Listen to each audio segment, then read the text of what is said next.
अब बांग्लादेश भी परेशान है कि बीजेपी की सरकार कहीं गलती से बंगाल में ना बन जाए। बंगाल में बीजेपी से टेंशन में बांग्लादेश है, लेकिन देखिए पहले बंगाल में क्या बवाल हो रहा है। यह तस्वीर आप देख रहे हैं, जिन लोगों ने बीजेपी को वोट दिया था उन लोगों को धमकाया जा रहा है। जिन्होंने बीजेपी के कमल पर ईवीएम पर बटन दबाया है, देखिए उन्हें धमकाया जा रहा है, डराया जा रहा है, ये आरोप लगा रहे लोग।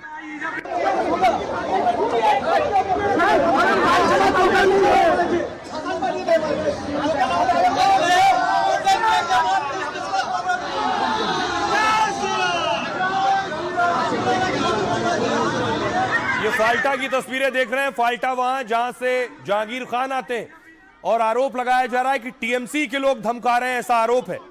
दूसरी तरफ चुनाव हो गए, बीजेपी के एक नेता पर हमला हो गया है, बीजेपी के नेता को अस्पताल पहुंचाया गया।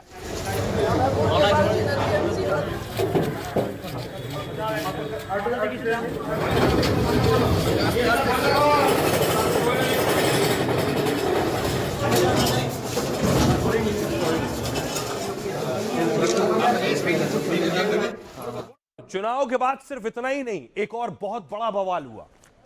कल ये तस्वीरें टीएमसी ने जारी की, कहा बीच में आपको दिख रहा है कि ये जो बीच की तस्वीर आप देख रहे हैं, टीएमसी का दावा है कि स्ट्रांग रूम के अंदर बैलेट बॉक्स खोला गया है। ये तस्वीर जारी करने के बाद टीएमसी ने कहा कोई स्ट्रांग रूम में कैसे घुस गया, किसी ने बैलेट बॉक्स कैसे खोल लिया, आखिर क्या धांधली हो रही है। टीएमसी ये आरोप लगाने लगी और ये आरोप लगाने के साथ जैसे ही ये तस्वीर सामने आई, बवाल हंगामा शुरू हो गया। ममता बनर्जी एक्टिव मोड में आ गई और ममता बनर्जी देखिए फौरन गाड़ी का काफिला लेकर स्ट्रांग रूम पहुंच गई जहां की तस्वीरें सामने आई थी।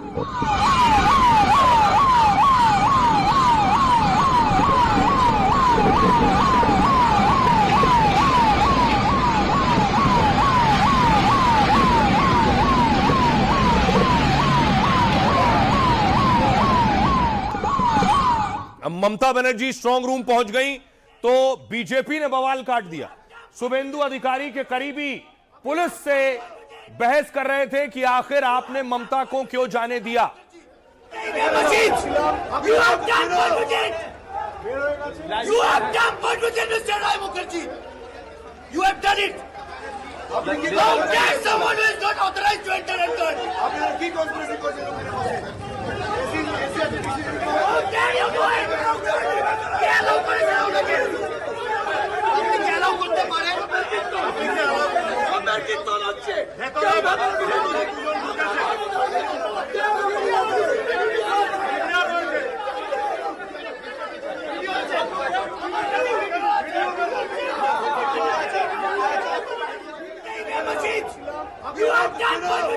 ये बवाल शुरू हुआ ममता बनर्जी को अंदर जाने से, और ममता बनर्जी स्ट्रांग रूम से जब निकली तो वो तस्वीर सामने आई।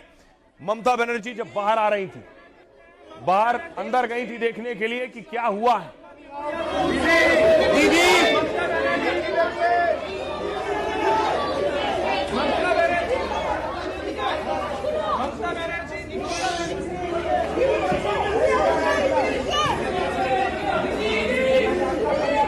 और फिर देखिए उसके बाद ममता बनर्जी ने कहा कि अगर कुछ गड़बड़ हुआ तो मैं जान दे दूंगी।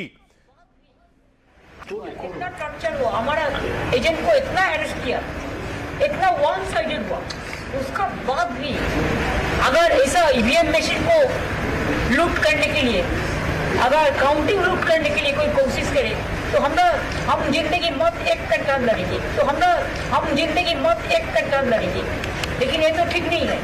हमारे से कुछ स्लोगन शॉपिंग करेंगे तो हम बोले तो वो तो गुजरात से आया स्लोगन शॉपिंग करने के लिए। हमारा तो एरिया है, हम एक सेकंड में बोलेगा तो कॉलिंग स्क्रीन से हम 10,000 लेके इधर में खड़ा बैठे, हमको बाहर से ले आने का जरूरत नहीं। अब देखिए हुआ क्या कि एक स्ट्रांग रूम पर बवाल किया अगर टीएमसी ने तो बीजेपी के कार्यकर्ता पहुंच गए। उनका कहना था कि टीएमसी की एक वैन खड़ी थी कि आखिर ये वैन यहां क्यों आई है। टीएमसी का फूल छपा था और सवाल उठाए उन्होंने। ये डुप्लीकेट मशीनें घुसा के टेम्परिंग करेंगे। ये कौन सी जगह है? एक जगह शेखावत स्कूल, ये काउंटिंग एजेंट है।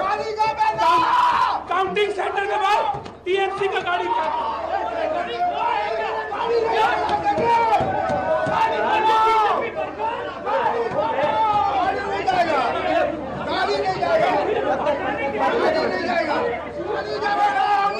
गाड़ी खोलो, गाड़ी खुलता है।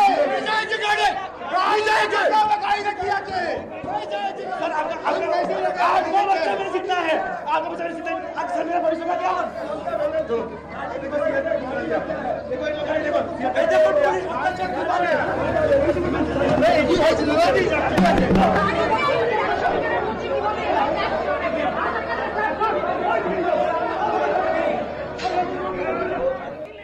देखिए उस स्ट्रांग रूम तक शुभेंदु अधिकारी पहुंचे, उनकी भी तस्वीरें सामने आई। यही भवानीपुर का स्ट्रांग रूम है जहां से चुनाव भी लड़ रहे हैं वो।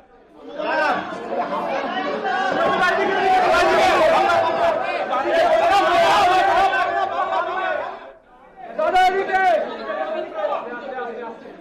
एक सवाल ये कि आखिर बंगाल में कौन जीतेगा, बीजेपी या टीएमसी? एग्जिट पोल बीजेपी को जिता रहे हैं, तो सिर्फ बंगाल नहीं बांग्लादेश में बवाल हो गया। बांग्लादेश में सांसद डरे हुए कहीं बीजेपी और मोदी की सरकार बंगाल में ना आ जाए। बांग्लादेश के सांसद का डर है कि बीजेपी अगर जीत गई बंगाल में तो उनके लिए मुसीबत आ जाएगी। এই বাংলাদেশে শরণার্থীদের ঢল নামানো হতে পারে সেই ধরনের চক্রান্ত আশেপাশে চলছে। মাননীয় স্পিকার, বিভিন্ন জায়গায় রোহিঙ্গারা অলরেডি চলে এসেছে। আবার আমাদের প্রতিবেশী দেশ থেকে আবার যে মুসলমানদেরকে বের করে দিয়ে আমাদের দেশে শরণার্থী হিসেবে ঢল নামানো হবে না তার কোনো গ্যারান্টি নেই মাননীয় স্পিকার। এই কারণে আমরা এই বাংলাদেশের যারা মানুষেরা আছি আমাদেরকে একতাবদ্ধ থাকতে হবে। আমরা সেই ৭১-এ এই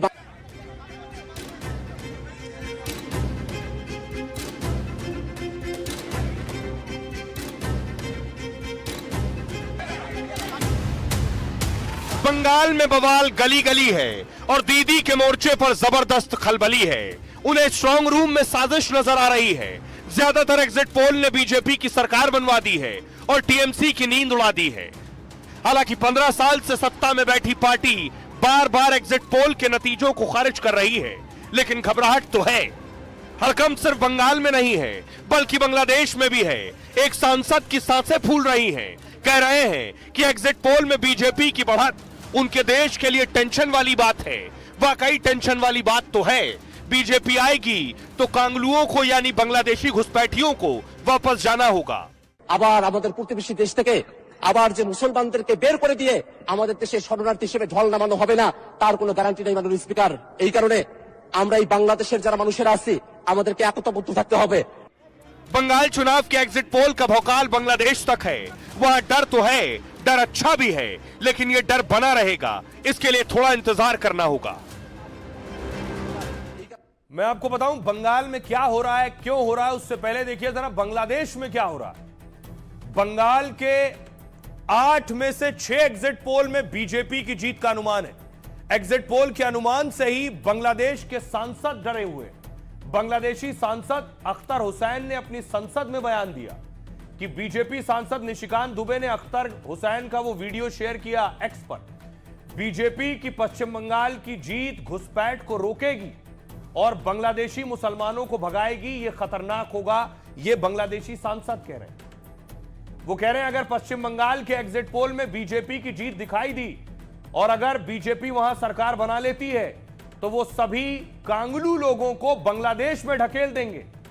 बांग्लादेश में शरणार्थियों की बाढ़ लाने की साजिश चल रही है। उन्होंने कहा हमारे लिए मानवीय, आर्थिक और शरणार्थी संकट खड़ा हो जाएगा। अख्तर हुसैन ने संसद में इसको लेकर चिंता जताई। इसलिए हम बांग्लादेश के लोगों को एकजुट रहना होगा। कांगलू का इस्तेमाल बांग्लादेश से आए अवैध मुस्लिम घुसपैठियों के लिए दरअसल होता है। अख्तर हुसैन बांग्लादेश की नेशनल सिटीजन पार्टी के सांसद हैं। बांग्लादेश की रंगपुर सीट से वो सांसद हैं। निशिकांत दुबे ने वीडियो शेयर करते हुए निशाना साधा है। निशिकांत ने कहा टीएमसी के मददगार धीरे धीरे सामने आते जा रहे हैं।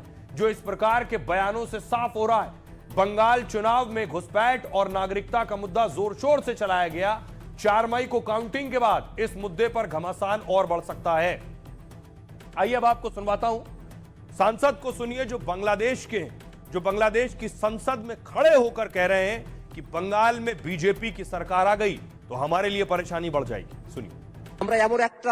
हम एक क्षेत्रीय स्थिति और दुनिया के एक ऐसे स्थान पर स्थित हैं जहां हम कई वास्तविकताओं से घिरे हुए हैं। माननीय अध्यक्ष महोदय, बांग्लादेश में शरणार्थियों की बाढ़ लाने की साजिश चल रही है। विभिन्न स्थानों से रोहिंग्या पहले ही यहाँ आ चुके हैं। इसके अलावा माननीय अध्यक्ष महोदय, इस बात की कोई गारंटी नहीं है कि हमारे पड़ोसी देशों से मुसलमानों को निकालकर हमारे देश में शरणार्थी के रूप में नहीं भेजा जाएगा। इसलिए हम बांग्लादेश के लोगों को एकजुट रहना होगा।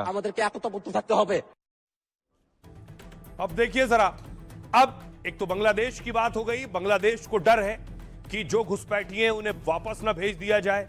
दूसरी तरफ बंगाल में बवाल चल रहा है। बंगाल में जो बवाल है इस तस्वीर को लेकर है।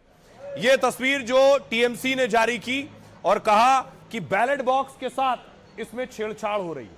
तो अब मैं आपको बताता हूं कि आखिर बैलेट बॉक्स के साथ कुछ हुआ भी है या नहीं हुआ, इसका सच क्या है। तो देखिए जरा, ममता बनर्जी का कहना है, टीएमसी के सांसद है, वो कह रहे हैं यह एक सीलबंद स्ट्रांग रूम है। जब इसे खोला गया तो अंदर कुछ हलचल दिखाई दी, किसी तरह की हलचल थी।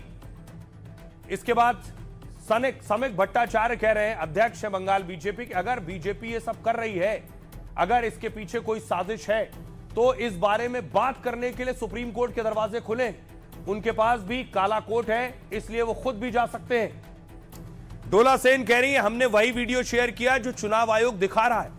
अगर वो फर्जी साबित होता है तो चुनाव आयोग ही फर्जी होगा। अर्जुन सिंह ने कहा, ममता बनर्जी इस चुनाव में हार रही, इसलिए इस तरह के सवाल उठाए जा रहे हैं। सौगत रॉय ने कहा, टीएमसी सांसद सौगत रॉय का दावा है कुछ लोग स्ट्रांग रूम में घुस गए, वो वोटों की गिनती की प्रक्रिया में गड़बड़ी करना चाहते थे। गुजरात से आए कुछ लोग नारे लगा रहे थे। सुनिए जरा, इस पर सियासतदान क्या कह रहे हैं। अनएथिकल ड्रामाबाजी किया, इसका कोई आधार नहीं है, झूठा बात है, पूरा झूठा बात, ये हो ही नहीं सकता। जनता जिसको जनादेश दे दिया उसको स्वीकार कर लेना चाहिए। बंगाल बर्बाद हो गया है 15 साल, कृपा कर बे शांति विराज करे, सब अच्छा रहे। चुनाव हो गया है, इसी तो भाजपा है, इसीलिए बाहर में हो सकता है इतना सिक्योरिटी, तो अंदर जो काम कर रहा है वो तो भाजपा के लिए ही काम कर रहा है। इसीलिए हमको कॉशियस रहना पड़ता है। हम लोग जीतेंगे।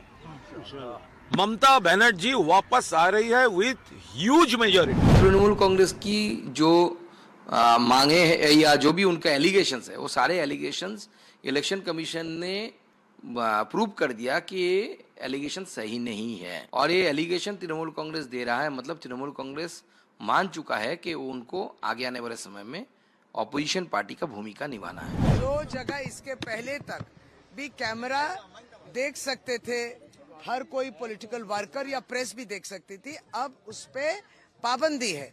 अब सिर्फ एजेंट को, जिस एजेंट का नाम हम लोग देंगे कैंडिडेट, वो 10 एजेंट शिफ्ट वाइज एक जन करके कुछ देर के लिए रह के वीडियो विंग करेंगे। यही ये सिद्धांत एक तरफा है। पूरा का पूरा पैरेलल स्ट्रक्चर बनाया उन्होंने कि कैसे बंगाल में किया जाए, लेकिन उसके बावजूद भी दीदी वहां पर जीतने जा रही हैं। दीदी ऐतिहासिक वोटों से जीते। ये नौटंकी कर रहे हैं। चुनाव तो खत्म हो गए, अभी घबराए हुए लगते हैं ममता बनर्जी को। उन्होंने साबित कर दिए हैं कि बंगाल में जोकर जरूर है, उस जोकर के नाम ममता बनर्जी। ममता बनर्जी जो कर रही है इससे पूरा पश्चिम बंगाल की जनता अवगत है। किसी भी बात की कोई भी प्रतिष्ठा आज पश्चिम बंगाल में ममता बनर्जी का जमीन पर नहीं है।